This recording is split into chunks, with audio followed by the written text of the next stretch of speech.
Hello guys, may parcel na naman tayo. So mag-unboxing tayo ngayon.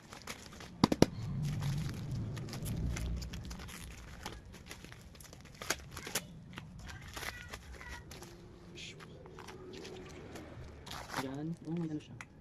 May pa-sticker sila. Thank you for purchasing. Oh, may ano sila. UV light, ano, tawag ito, testing.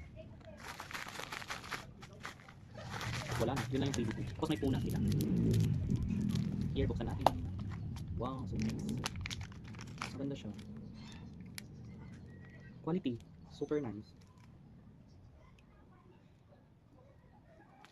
Try natin kung bagay. Ayan, okay siya. Nice siya, simple lang, diba? So sa mga gustong bumili nito, ilalagay ko yung link sa yellow basket. Yan. Maganda po siya kasi protection siya habang nagsi-cellphone kayo. Pwede niyo siyang suotin. Yan. Para maprotektahan po yung ating mata. Yan. So yun lang po. Bye!